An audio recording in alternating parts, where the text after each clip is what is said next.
বন্ধুরা নমস্কার সবাইকে। আজ বেরিয়েছি একটু গ্যাসের বইয়ের প্রবলেম হয়েছে উদনানপুর জয়নগরের পাড়ার ভেতর দিয়ে রাস্তাটায় গিয়েছিলাম।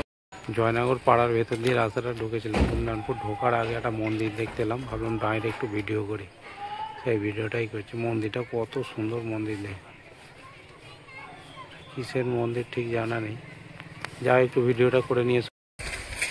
কালী মন্দির এটা দেখছো, কত বড় মন্দিরটা হচ্ছে, কত সুন্দর, কত বড় দেখছো। সীমন্ত পাত্র ফেসবুক পেজ থেকে আজ পেরিয়েছি উদনানপুর, সেই জন্য রাস্তায় দেখলাম একটা ভালো মন্দিরটা ক্যাপচার করলাম, ক্যাপচার করে আপনাদের সঙ্গে শেয়ার করলাম। আপনারা দেখতে থাকুন ভিডিওটা। বন্ধুরা উদনানপুরে সব জায়গায় শুধু আলু চাষ, দেখছো তো, পুরো মাঠকে মাঠ আলু চাষ চলছে। উদনানপুরে এখন আলু চাষের পুরো দেখো, এই দুদিকটাই দেখো। এইখানেই কর না, অত দূরে যাবার কি আছে? নেই,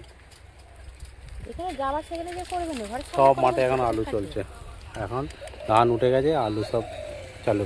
ওই দিকটা দামোদরের ওই দিকটা আসার সময় দেখলাম আলু গাছ বেরিয়ে গেছে বড় বড়। এই দিকটা এখন সব ধান তুলে সব। আর এইখানে একটা বাড়ি দেখুন কত সুন্দর।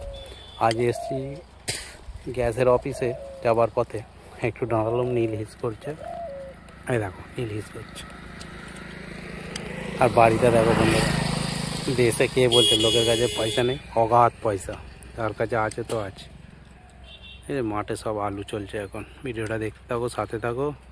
বাজে উদনানপুরে গ্যাসে করতে এসে নীল বিরিয়ানি দেখে জেরক্স করতে এলাম। বিরিয়ানি দেখে বলছে বিরিয়ানি খাবো বাবা। আমি আমরা তো মুড়ি খেয়ে এসেছি, আমরা খাবো না। এই নীলকেই কিনে দিলাম এক প্লেট, ও বসে বসে খাচ্ছে। ভিডিওটা দেখতে থাকুন, সাথে থাকুন। আজ বেরিয়েছি উদনানপুর, গ্যাসের একটু প্রবলেম আছে, সেইগুলো ঠিক করতে। রাস্তায় বেঁকে একটা প্রথমে দেখলাম কালী মন্দির খুব সুন্দর, সেই ফটোটা তুললাম। আবার এখানে এসে বিরিয়ানি, গরম গরম বিরিয়ানি নামতেছে, খেতে ইচ্ছা করেছে নীলবাবু, ওইখানে বসে পড়েছি। তারপর যাবো গ্যাস অফিস, সেই উদনানপুর রথতলা। এখন আছি উদনানপুর বাস স্ট্যান্ডে, চলে এলাম গ্যাস অফিস। এইটা হচ্ছে উদনানপুর গ্যাস অফিস, এই যে দেখতে পাচ্ছেন। এখানেই আমার একটুখানি কাজ ছিল, মিটে গেছে, ফটাফট কাজ হয়ে গেছে, খুব ফাস্ট কাজ হয়। কাজ হয়ে গেছে, আমিও বেরিয়ে পড়লাম।